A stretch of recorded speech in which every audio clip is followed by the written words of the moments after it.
Welcome to Kyle Anthony's UFC betting show. I am Kyle Anthony, and welcome to the podcast. Welcome to the bet review show for UFC 236, Dustin Poirier versus Max Holloway. We're going to talk about some free plays that we had on our prediction show, or also our best bet play we're going to go over. This was a crazy card, a fun card to watch, a lot of great fights happening. There were some, some interesting outcomes, and we'll discuss some of those and some people's perspective on the main event. We'll talk about that as well, because a lot of people are kind of going back and forth on who they actually thought won the main event.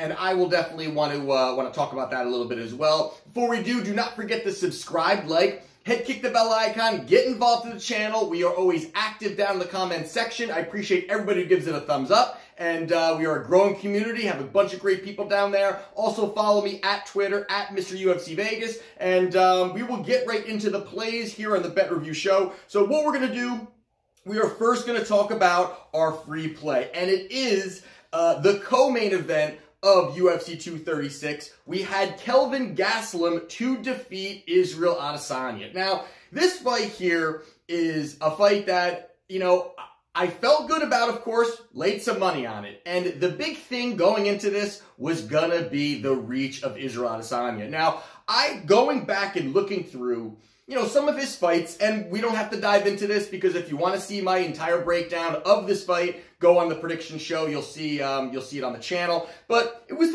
the lack of really the people that I thought Israel was facing. Now, against an aging Anderson Silva, against a lackluster Derek Brunson, who's 2 and 4 out of his last 6. And Brad Tavares, I really wasn't that impressed with. Even Marvin Vettori. I mean, these are not really people that have the striking capabilities of Kelvin Gastelum. Now, of course, the size difference was very large, but the way that Kelvin moves, I thought he'd move forward. Now, in this fight, early on, it was really all Israel. And then Kelvin started to find a little bit of a rhythm in the middle of that fight, but the way that Israel was moving, I thought he fought very well, and I know that he's actually getting a little bit of criticism on some of the fighters were criticizing how he fought, and he didn't look that good for a guy that was fighting someone who was he was so much bigger against, and they're saying guys that are going to be fighting Israel, he could have some trouble with some people that are going to be a little more closer to his reach. He's always going to have that advantage because he is very long and lanky,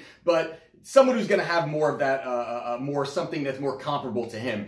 And to me, I thought he fought great because Kelvin Gastelum has been a killer. It's just the size difference to me. And if Kelvin was a little bit bigger, if he did have the opportunity, of course, things could be different. But you can't talk in, theoretical when you're talking about betting and you're talking about looking at two fighters. And for me here, even with the small stature of Gastelum, I thought he was going to land the big shot and really pressure and push forward. And there was the one spot, I think it was somewhere middle of the fight, that Israel was hurting. Kelvin was hurting. He was finally landing. He was finally, getting a little bit more comfortable with that reach. And when he even had him up against the cage and he looked a little hurt, he went for a takedown. Now, I thought that was a terrible decision, not even saying that would have been a decision that would have given Kelvin the victory by any means. But there were some spots there I thought he wasn't fighting really to his potential, and he didn't really, and of course, the takedowns, I thought he really was shooting at terrible times. I mean, he had Israel up against the cage, and all Israel really needs to do is just kind of keep that wide base stance, and there's no way that you're going to get any kind of leverage from Kelvin to really able to take him down. But I thought Israel fought well. I actually scored it, and I would love to know what you guys thought on the scoring side of things, but I had it going 2-2 going into that fifth round. Now, was it because I was betting Kelvin that I gave him 2 rounds? But I thought it was 2-2 going into that fifth, and that fifth was so lopsided. It was even a miracle that Kelvin was able to even get out of that. But Israel was just putting him away. I mean, it should have probably been stopped, but he was just going out there and landing big shots, pushing forward. Israel he took some damage, but I thought he fought well for a totally different style that he's pretty much used to. And even his arsenal, he really kind of, I don't think he totally looked to explode on his arsenal as in Israel because he didn't want to look for those takedowns. He figured if I'm just kind of stand within my means, I can just completely outstrike Kelvin Gastelum. He did a great job out there. Tip my hat to him. He's now the interim champion. We did not get that victory on our free play. Israel Adesanya looks now to move forward against some of these other fighters, unifying the belt. There's talk with him and John Jones. A lot of great conversation there where they're kind of bickering, going back and forth. So a lot of fun stuff going on there. But we did not cash in here on our free play. The other one we're going to talk about is the main event. This main event, we had Max Holloway to defeat Dustin Poirier.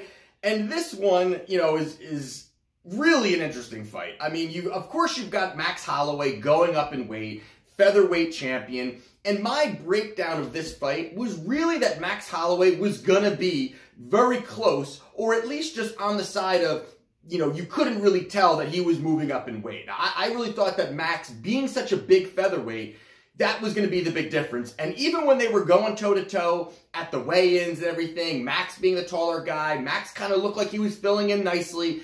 But when when they really got into the cage and Dustin versus Max were standing there toe-to-toe, I said, holy wow, this guy looks a lot bigger than Max Holloway. I mean, just the way that he's wide, he's got broad shoulders, just the way that Poirier overall looked. He looked just massive compared to Max Holloway. And even you saw in the punches there, even when they were landing big shots, Max was looking, even when he was pushing forward and landing some nice shots, it almost, that first round, maybe into that second round, but that second round, you could tell, Dustin wants to feel out. He wants to see kind of how it's going. And of course, Max is kind of looking to do the same thing. They were throwing some big shots. I mean, they did go to war at points there. But I thought that Dustin kind of waited a little bit to see, let me see what this power is about. Let me see what Max Holloway, what kind of power he has. And once he realized, and I think everybody who I was watching the fight with pretty much saw the same thing too, that once he realized that his shots are not really hurting Poirier, I mean, Max's shots are not really hurting Dustin, you could tell that Dustin had no problem moving forward. And he had those opportunities. And I think the only reason that Dustin that there was opportunity for Max to start to really even it out. And for me, again, going into that fifth round, I had it 2-2. Now, I did have it 2-2 again going into that final round, but you just saw the same thing, that the damage was just, I mean, the rounds that Poirier won were easily seen as he won those rounds. And then the rounds that Max won were close. I mean, they were close. He was, he had the one really nice round where it looked like the tide was turning, and then,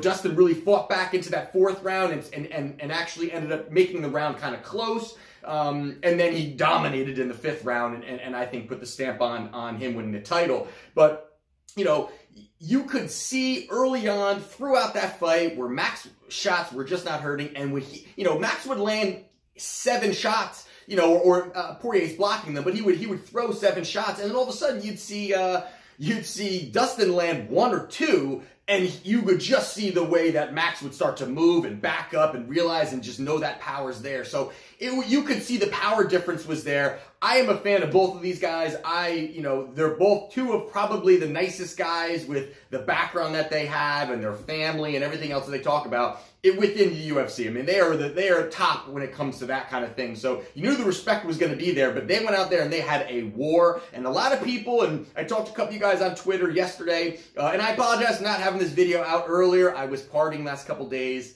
I just wasn't able to get it, was not home, was not able to get this out here in the studio. But the whole point is that, if Dustin Poirier is going to be able to go out there and push forward for 5 rounds, I thought that Max would be able to have some kind of counter. I thought he'd be able to really counter in some aspect of that. And again, I kind of got off track there, but when I was talking to people on Twitter, people were saying, you know what, Kyle, I had Max winning the fight. I had Max win the fight. And I talked to a couple of you guys saying that, and even though I had Max, I did not have him winning that fight. I thought it was a clear 3-2 him, and there was definitely one of those rounds was a little bit questionable, close to Max, but you could give it to Dustin. So it was very close, but I would say both of the co-main event and the main event were both 3-2 going into 2-2 going into the final round, and the final round went to Poirier and also went to Israel Adesanya. So I looked at it that way, but I want to know what you guys thought, how you guys scored it, what you guys thought overall in those fights. Did not get that victory as well. A terrible showing there on the free plays. Terrible, not happy with it. It's never fun coming on here talking about that, but that's also why we talk about bankroll management. We talk about betting the same allotted amount of money per event. We crushed it in January. We had a phenomenal February, and then end of March into April has been a complete lull for me here. Have just been off. Some of the free plays have hit. Some of the free plays have done well. But again, I lay more of my money, a chunk of it, per event is going to be going on my best bet play, which we will talk about. And the best bet play was on Ovin St. Preux versus Krylov. And Nikita Krylov. And we had OSP. And as soon as I saw the weigh-in, I was not happy with the way that OSP looked. I thought he looked a little drained. I thought he's starting to look 37 years old now instead of how cut and lean he used to be. But Krylov, to me, when I went back there and I started looking at some, past footage, past fights, I did not like his skill set. I did not like his striking. I saw him even against Blachowicz when he fought. It was his last fight. I mean, Blachowicz, who does have better wrestling credentials than OSP, or takedown credentials, I should say, even to that effect. He was easily able to do that. And I thought a guy with the strength of OSP would be able to kind of push forward, ragdoll Krylov to the ground, and then be able at that point to finish the fight. And I thought that there was opportunities there that OSP was able to do that. And early in the fight, it looked like even when he got that takedown, he got 1 or 2 takedowns in that first round, but just was not able to even, and that is a bad spot for anybody being on the bottom of OSP. And I thought the strength was, and that as soon as he took him down, I said, this is home for him for the next 3 rounds. If he can just keep him down there, ground and pound, find a submission, that's what we're looking for. And he bounced right up quickly, and OSP wasn't able to really defend him getting up. And even when he got him back down again, or even attempted, he bounced back up. He had a nice reversal on OSP, and it just didn't look good. But you could tell, and OSP does have a little bit of a cardio issue, but it went from he looked fine to he looks exhausted within that first round. I mean, he looked already exhausted, and that just didn't look good. Did not spell well. Nikita was able to go into that second round, start peppering him a little bit, and from that spot there, he ended up getting the finish there.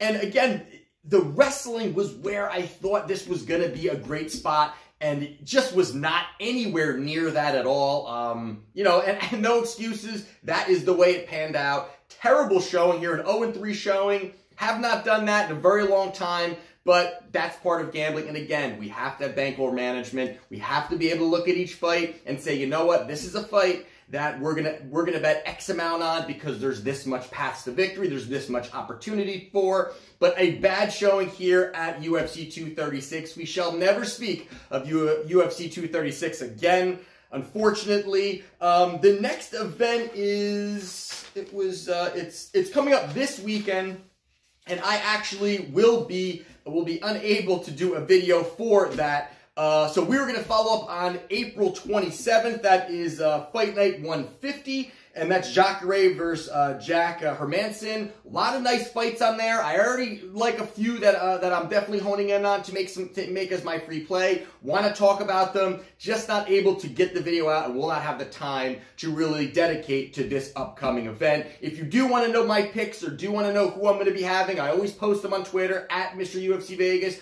Talk to a lot of you there, so I will post up some of my free plays on there. We'll not have a best bet this week also, but we will be back on Wagertalk. We will be back on this channel as well for Fight Night 150. Look forward to all you being a part of that. Definitely comment down below. Let me know what you guys think of this upcoming card coming. Also, as well as how do you judge the co-main event and the main event, because I'm hearing a lot of different people, and as much as I wanted Max Holloway to win that, I did not score him as the winner for that title fight. So there you have it. Do not forget to subscribe, like, get involved in the comment section down below. I appreciate everybody for the support, and I will see you at the next prediction video. See you then, and take care.